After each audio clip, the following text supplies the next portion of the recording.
Mujer diabética de 42 años que es llevada a la emergencia. Ya tiene diagnóstico de diabetes. Tiene un cuadro donde la glucosa es de 350. ¿Cuál de los siguientes hallazgos confirma el diagnóstico de cetoacidosis? La paciente, como ustedes ven, ha ingresado acá con síntomas. Entonces, lo que nos están preguntando es aquellos síntomas que sean casi patognomónicos de una cetoacidosis. ¿Cuáles serán? Fiebre, decaimiento y malestar general. Deshidratación severa, hiperosmolaridad y convulsiones. Podría ser, pero puede ser una diabética descompensada con algo más.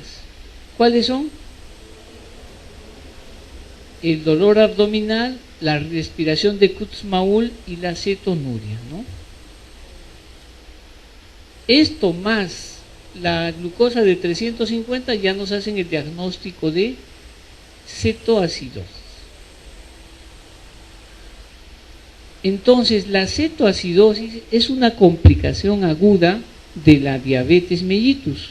¿Quiénes hacen cetoacidosis? El diabético tipo 1, el diabético tipo 2, el diabético con acromegalia. También hemos tenido diabéticos con acromegalia que hacen cetoacidosis. Es raro que la mujer que hace diabetes gestacional haga cetoacidosis. Recuerden que la diabetes gestacional solo es en la gestación, ¿eh? Si es una diabética que se embarazó y es diabética gestando, esa es diabética tipo 2 gestando. La diabetes gestacional se diagnostica solo en el embarazo, nada más. Entonces, la cetoacidosis es una descompensación de la diabetes. ¿Por qué se caracteriza? ¿Cuál es la fisiopatología? No se libera insulina, no hay insulina. Eso es lo más importante, no se libera insulina. El paciente, así sea diabético tipo 2, no saca insulina de su páncreas. Por eso es que el paciente va a tener en primer lugar un aumento de la glucosa, ¿no es cierto?, a nivel sanguíneo. No solo eso, sino lo que va a haber es básicamente poliuria. El paciente empieza a orinar bastante porque la glucosa, como sube tanto, a partir de 180 miligramos, a partir de 250, ya también el riñón empieza a eliminar la glucosa, y al eliminar la glucosa va a causar deshidratación. La deshidratación primero es de la célula, ya es una deshidratación celular, pero la glucosa no va sola, se va con el sodio, el potasio. Entonces el paciente tiene hiponatremia y puede tener hipocalemia. Todo eso le va a causar somnolencia y sopor porque se deshidrata. Después lo que hace es básicamente, como no tiene ya insulina, entonces la glucosa se ha aumentado y no puede entonces la insulina abrir el músculo del tejido graso para producir energía. ¿Qué hace el cuerpo? Le ordena que se produzca energía a través de ¿quién? De los ácidos grasos.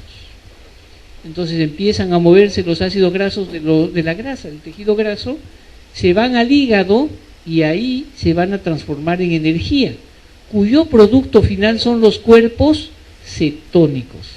Entonces, esta cetoacidosis se está ya estableciendo. El estado hiperosmolar, que también es importante, se presenta más en personas ancianas, casi no en diabéticos tipo 1, solamente con mayor frecuencia se ve en diabéticos tipo 2.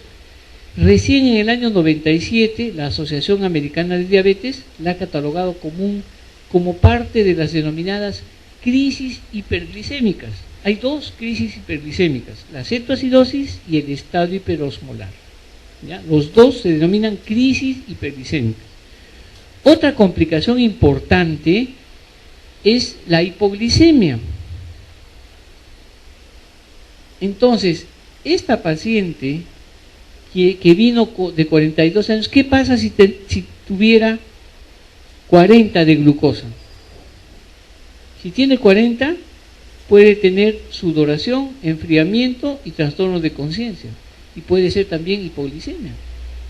Entonces, por eso es importante saber el valor de la glucosa. Kitavchi, en el año 2001, elabora este cuadro. Esto es del diabetes care, que todos los años el diabetes care todavía lo considera. Pero así como ustedes ven, cuando se pone cetoacidosis leve, moderada o severa, ¿uno en qué piensa? En gravedad, ¿sí o no? ¿Sí o no? Si es leve, pasa nada, ¿no? No. Si es leve, igual tiene que tratarse, porque puede pasar media hora o 2 horas y se convierte en severa. Entonces, esta clasificación, como la ha establecido Kitavchi, simplemente es para el momento, ¿no? Llega el paciente y tú puedes catalogar como pronóstico o tiempo de tratamiento. No es igual tratar una cetoacidosis leve que una cetoacidosis severa. El que lleva severo probablemente tenga mayor morbimortalidad por la cetoacidosis. El que lleva leve, probablemente el tratamiento sea más corto, pero en ambos casos el tratamiento es el mismo. ¿Ya? No puede haber diferencia en el tratamiento. Entonces la clasificación no es leve, moderado o severa. ¿Está en cetoacidosis o no está en cetoacidosis? Si está en cetoacidosis leve, entonces el tratamiento es el mismo. Simplemente lo que vamos a ver es pronóstico y tiempo de recuperación de la cetoacidosis. Entonces, se dice cetoacidosis, miren ustedes, con criterios bioquímicos. Glucosa mayor de 250 en todos los casos. Acidosis metabólica caracterizada por la disminución del pH. pH normal, ¿no es cierto? Es hasta ¿cuánto? 7.35. En la cetoacidosis generalmente el pH baja por debajo de 7.30 y el bicarbonato está por debajo de 18. Si yo hablo de cetoacidosis, también tengo que hablar entonces de la presencia de cuerpos cetónicos, pero los cuerpos cetónicos nosotros los medimos en la orina, no en la sangre. No hay métodos para hacer cetonemia en la sangre. Por eso es que es importante pedir un examen de orina. La osmolaridad es variable. ¿Cuándo interesa la osmolaridad? Cuando tenemos una persona con estado hiperosmolar, ahí sí interesa la osmolaridad, porque la glucosa generalmente es mayor de 600 y entonces ellos tienen mayor osmolaridad. El estado de conciencia no es engañoso, ¿eh? Por eso les decía, ustedes pueden ver uno con cetoacidosis leve, estar alerta y a las 2 horas puede estar ya severo con coma. Entonces, los criterios clínicos que se ven con mayor frecuencia son pues el dolor abdominal. No se sabe cuál es la causa. Parece que tiene que ver con la inmunoglobulina G o inmunoglobulina E. Están investigando. Algo de estas inmunoglobulinas son lo que causa el dolor. Y eso nos hace confundir, ¿o no? Si no saben que es diabético, llega a la emergencia, ¿y qué piensan? Pancreatitis, ¿sí o no? Náuseas, vómitos, dolor abdominal, que va a la espalda, pancreatitis. Le piden amilasa, lipasa, pasan 3 horas, negativo. Y a alguien se le ocurre, oye, a ver una glucosa, y salen 300. Es una cetoacidosis. Pues todo paciente joven, sospechoso, tienen que pedir siempre una glucosa basal. Una glucosa capilar en ese momento. Entonces miren, los síntomas, la somnolencia o sopor, ya les he mencionado por qué es. Si un paciente llega así con sopor, respiración de Kutzmaul, él probablemente tiene una cetoacidosis severa. ¿Ya? Los que tienen cetoacidosis severa llegan con esos síntomas clínicos. La respiración de Kutzmaul ya es cuando el paciente está severamente en acidosis metabólica. Pero entonces tengan cuidado, porque si el paciente viene sin estos síntomas, pero con glucosa alta, con dolor abdominal, puede ser también una cetoacidosis. Ahora, la cetoacidosis diabética, dentro de la fisiopatología, juega un papel importante las denominadas hormonas contrarreguladoras. ¿Cuáles son? Las que suben la glucosa. ¿Cuáles son? ¿Cuál es la hormona que se produce en las células alfa del páncreas, que hace lo diferente a la insulina? El glucagón. El glucagón aumenta la glucosa. ¿Qué otras hormonas? Cortisol, otras hormonas, las catecolaminas, la hormona de crecimiento, Todas esas hormonas producen glucosa. ¿Qué sucede en la cetoacidosis? Recuerden que la insulina es la llave, ¿no es cierto?, para que la glucosa entre al músculo y al tejido graso. Como no hay insulina, el sistema nervioso necesita glucosa. No le está llegando al sistema nervioso la glucosa. Y no le llega la energía, porque como no entra a la célula muscular y al tejido graso, no hay energía. Entonces, ¿qué hace el cerebro? Le ordena a estas hormonas contrarreguladoras que fabriquen más glucosa. Entonces, ¿qué está disminuido acá? ¿Cuál? En la cetoacidosis, ¿qué hormona disminuye? Insulina. A ver, un paciente varón de 45 años con diabetes tipo 1. Diabetes tipo 1 no secreta insulina, no produce insulina, depende de la insulina que se le coloque. Tiene cefalea, somnolencia, náuseas y vómitos persistentes. Al examen físico, despierto, está pálido, con mucosa oral seca. Miren la presión, 140/70. Llama la atención, ¿no? Usualmente alguien que, por ejemplo, que tiene cólera o el que tiene una diarrea severa por alguna gastroenterocolitis, que está deshidratado, no va a tener pues hipertensión arterial si está seco, ¿sí o no? Esto pasa en los pacientes diabéticos tipo 1, probablemente ya tenga algún daño renal este paciente. Frecuencia cardíaca 100, frecuencia respiratoria 28. En las extremidades inferiores, ¿qué hay? Ovea, 2 cruces, tiene anemia, miren su pH, ¿está normal? No, está acidótico. Miren el bicarbonato, está bajo. El potasio, ¿normal? No, tiene hipocalemia. El sodio aparentemente está normal, aparentemente. Y la glucosa en 260. ¿Cuál es el diagnóstico? ¿Diagnóstico?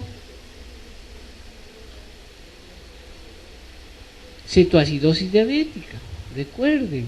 Acidosis metabólica con hiperglicemia es cetoacidosis, y es diabético tipo 1. El diabético tipo 1 es el que hace más cetoacidosis. Lo que pasa es que en nuestro país tenemos más pacientes con diabetes tipo 2, pero todo paciente con diabetes tipo 1 te hace cetoacidosis si no recibe insulina, no importa que no tenga infección. A ver, mujer de 70 años, miren la edad, 70 años, no tiene antecedentes, pero 15 días atrás, poliuria polidipsia.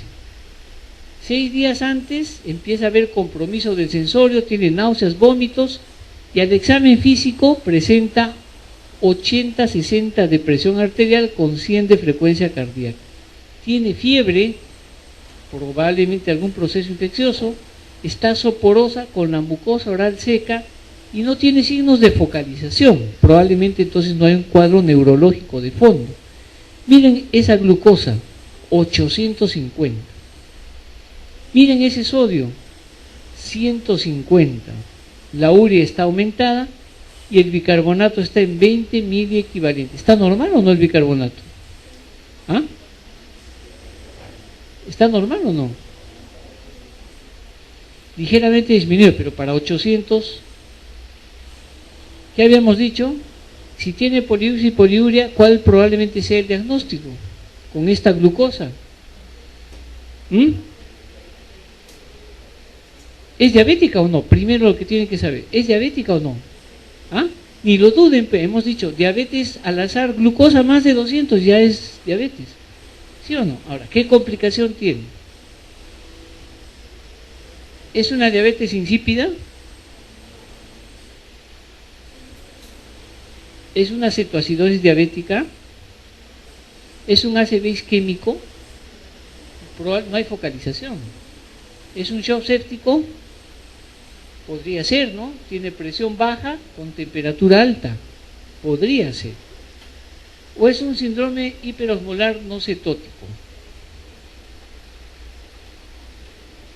¿Este criterio es o no? ¿Ah? Es ese criterio. Recuerden, glucosa mayor de 600 se habla de estado hiperosmolar. El término que ustedes están viendo acá, que se ha preguntado en algunos exámenes, ya no es síndrome no cetótico, ya cambió, ya cambió. ¿Cuál es la nueva denominación? Estado hiperosmolar, ¿de acuerdo? Estado hiperglicémico hiperosmolar. Por eso dice acá, estado hiperglicémico hiperosmolar. Ya no entra la palabra no cetótico. ¿Por qué? Porque puede haber leve acidosis metabólica. Ya cambió, ya lo han sacado ya los del ADA. Ya no se llama no cetótico, porque confundía. Si dice no cetótico, en algunos casos había cuerpos cetónicos. ¿De acuerdo? Entonces, ahora se llama estado hiperglicémico hiperosmolar.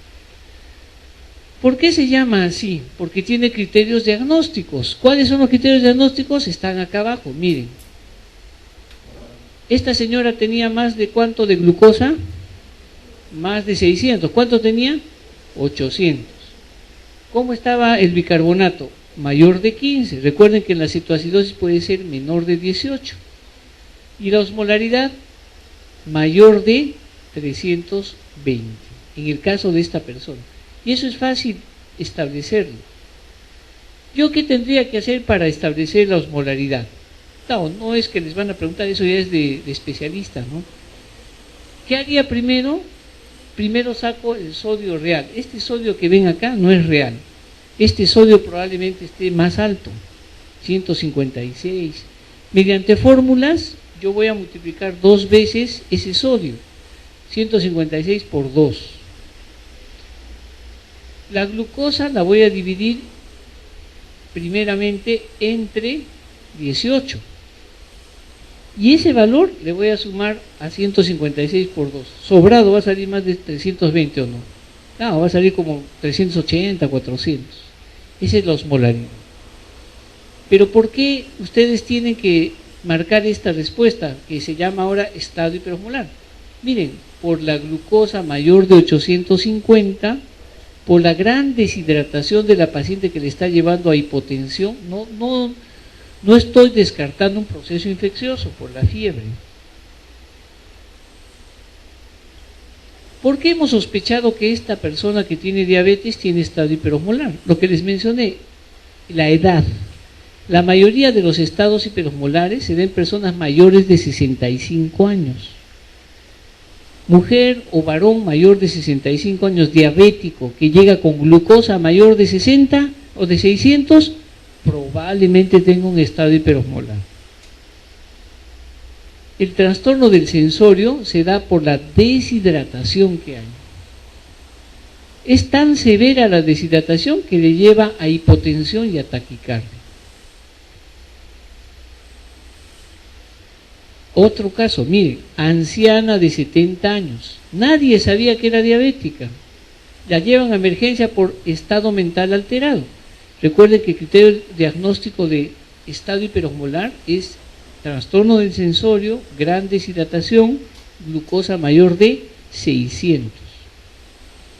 Va a la emergencia, tiene una deshidratación severa. El familiar solamente le dice que ha estado teniendo poliuria por idipsia. Entonces, ¿cuál sería el diagnóstico? Igual, un coma hiperosmolar, pero les vuelvo a repetir, este término ya está cambiando. Ya no es un coma, por si acaso. Se llama estado hiperosmolar hiperglicémico. Coma por estado hiperosmolar hiperglicémico. ¿Ya? Ahí no hubo tiempo para corregirles la diapositiva. Pero ese es el nombre ahora.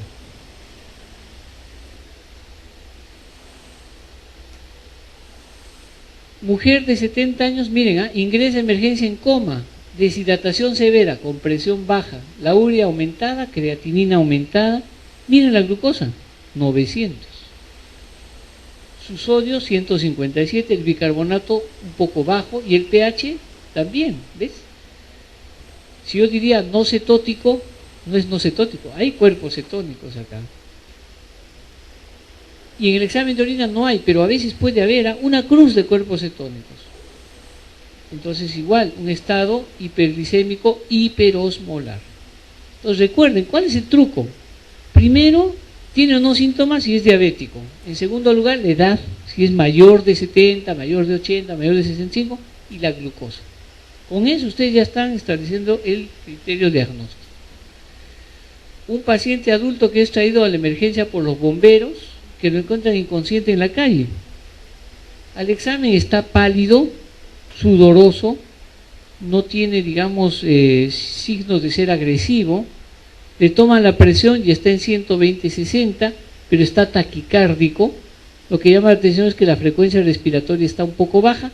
Sin embargo, cuando le ponen el oxímetro, él está saturando bien. Entonces, probablemente por acá el problema no es necesariamente respiratorio. Las pupilas están centrales, fotorreactivas, lentas. Como por acá, como que no está normal. Pero tiene taquicardia, la presión un poco alta, y lo encuentran en la calle, ¿no? ¿Cuál sería ustedes el diagnóstico más probable? Hiperglicemia, no hay deshidratación acá aparentemente. Barbitúricos, no sabemos, pero generalmente el que está intoxicado por barbitúricos tiene manifestaciones de agresión. Hipoxemia, no creo, porque tiene una saturación normal, ¿sí o no? 95. Vigil, no, pues si no está en estado de vigilia normal. ¿Cuál sería la probable causa? Hipoglicemia. La hipoglicemia no se da solo en diabéticos, ¿ya? Si bien es cierto, la mayor cantidad de causas de hipoglicemia se da por pacientes que son diabéticos que usan insulina o toman hipoglicemiantes, glibenclamida, que está a la cabeza. Existen algunos casos en los cuales los pacientes no tienen antecedente de diabetes. Clínicamente, la hipoglicemia se puede clasificar de acuerdo a dos tipos o a dos grupos de síntomas. Los síntomas que están acá, que se denominan neuroglucopénicos, y estos son los síntomas adrenérgicos de hiperrespuesta autonómica, o llamados adrenérgicos. Ambos tienen que ver con el nivel de la glucosa. ¿Cuál es el valor normal de la glucosa en alguien que no sea diabético? De 70 a 100. Pero si tiene 68, ¿ya es hipoglicemia si no eres diabético? No. Entonces la pregunta es, ¿a partir de qué valor en alguien que no es diabético se considera hipoglicemia? Con seguridad, cuando es menos de 50, ¿ya? Menos de 50 ya con seguridad es hipoglicemia. Cuando es menos de 70 y hasta 50 se llama hipoglicemia relativa. ¿Por qué 50? Sería la pregunta. ¿Por qué no 60? Estoy hablando de adultos, ¿ah? Porque ustedes se dan cuenta, un niño que nace a pretérmino, o sea, con bajo peso, con menos de la edad gestacional, se considera hipoglicemia menos de 45, menos de 40. Yo les hablo de una persona adulta. Lo que pasa es que han hecho investigaciones en personas sanas, jóvenes sanos, varones y mujeres. Los han puesto en una prueba de ayuno, solamente agua. Y cuando los varones ya no daban, los varones ya, quiero comer, o se sentían mal, les tomaron muestras de sangre y la mayoría tenía 55 de glucosa. Ya tenían que darles un aporte porque ya iban a tener síntomas, y las mujeres aguantaban un poco más, 45. No sé por qué dicen que la mujer es el sexo débil, para nada. Tenían 45 y los varones en 55 ya se rindieron. ¿Cuál es el promedio? 50. De ahí sale 50 lo que es hipoglicemia en personas no diabéticas, en personas sanas. Los que tienen menos de 70 ya se va considerando una sospecha de hipoglicemia relativa. Por eso es que esas personas pueden hacer hipoglicemia y se les hace otros exámenes especiales. Entonces, si yo tengo por debajo de 50, voy a empezar a tener estos síntomas. son síntomas adrenérgicos. Las catecolaminas y la hormona de crecimiento y el cortisol empiezan a trabajar acá. Rápidamente, ¿qué hay? Ansiedad. A ustedes les ha debido dar hipoglicemia alguna vez. ¿Cuántas veces no han ido a las clases, o en el colegio, en la universidad, sin tomar desayuno? ¿Les ha pasado o no? Claro, están ahí y de pronto tienen nerviosismo, como que palpitación, se marean, y tienen que comer algo rápido. Esos son los síntomas adrenérgicos. Cuando la glucosa está por debajo de 30, 20 por ejemplo, 30, ya se presentan los síntomas neuroglucopénicos. ¿Por qué? Porque el cerebro es el que está empezando a no recibir glucosa. Si normalmente cuando no tenemos hipoglicemia, el cerebro, el sistema nervioso central, se lleva, ojo, no necesita insulina, el cerebro se lleva toda la glucosa, se lleva el 70%. Por ejemplo, ahorita ustedes están escuchándome y vuestro cerebro es el que está llevándose y consumiendo la glucosa. Si hay hipoglicemia, 90% de la glucosa se tiene que ir, lo que queda, al cerebro. Por eso que son síntomas neuroglucopénicos. ¿Qué es neuro? Sistema nervioso central. Glucosa disminuida en el cerebro. Miren los síntomas: irritación, confusión, depresión, convulsión, coma. Hay pacientes que llegan a la emergencia como si fuera un DCB. Yo me acuerdo una vez cuando era residente en el hospital, llegó un señor, pero ustedes lo veían, parecía que de esos que medios loquitos, todo sucio, con tierra, parecía que no se había bañado, y lo traían los bomberos, con una conducta bizarra. El señor entró gritando y quería pegar a todo el mundo. Tuvieron que, en primer lugar, agarrarlo, lo echaron, le pusieron una vía, lo bañaron, creo que el señor, y por ahí alguien dijo: este señor yo lo conozco, es mi vecino, uno de los internos. ¿Cómo tu vecino? ¿Dónde vives tú? Por ahí, por Surco. Es mi vecino, es diabético. Miren, es diabético. Le tomaron la glucosa y tenía 30 de glucosa. Conducta bizarra. Esta irritabilidad se da así, conducta bizarra. Lo acostaron, le pusieron su glucosa y el señor se despertó de pronto. ¿Qué hago acá? ¿Dónde estoy? Yo soy diabético, estaba en mi casa, me puse la insulina y ahí no me acuerdo. Entonces puede haber síntomas así. Llega una paciente con DCB, todo el mundo la ve, está con su respiración, hasta que le hagan la tomografía. Por ahí a alguien se le ocurrió tomarle la glucosa, tenía 30 de glucosa, le colocan su dextrosa y la paciente del DCB desaparece. Rápidamente se levanta. Entonces hay síntomas.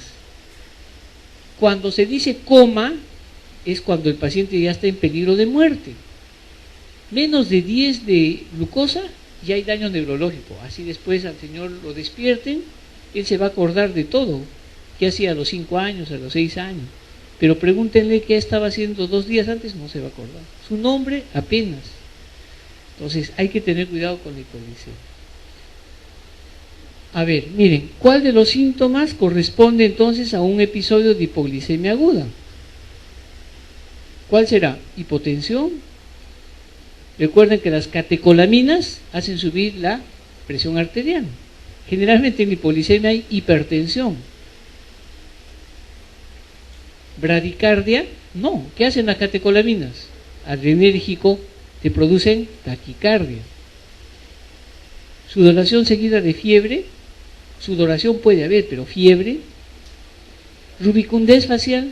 ¿Ustedes creen que alguien que tenga hipoglicemia se vuelva rubicundo? Ahí se vuelve pálido. ¿Qué será entonces? Confusión progresiva que va al coma. ¿Por qué? Porque va bajando la hipoglicemia.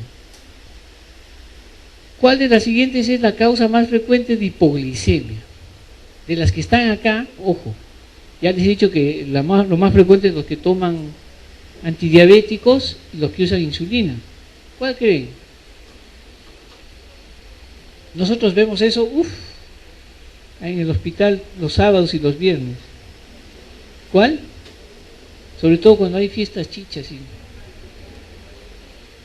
Alcoholismo. ¿Qué pasa con la persona? Se pone a tomar y no come, pues. Entonces se llama hipoglicemia por inanición. No comes. Si tú no comes y encima el alcohol también tiene que ver con la gluconeogénesis. La gluconeogénesis es un mecanismo de compensación. ¿Qué es la gluconeogénesis? El sistema nervioso le ordena a las hormonas contrarreguladoras que fabriquen glucosa. ¿Dónde? En el hígado fundamentalmente. ¿Ya? Entonces a eso se llama gluconeogénesis. Gluconeogénesis, nueva glucosa fabricada en el hígado. Nuestro hígado fabrica glucosa, pero no solo el hígado, también el riñón.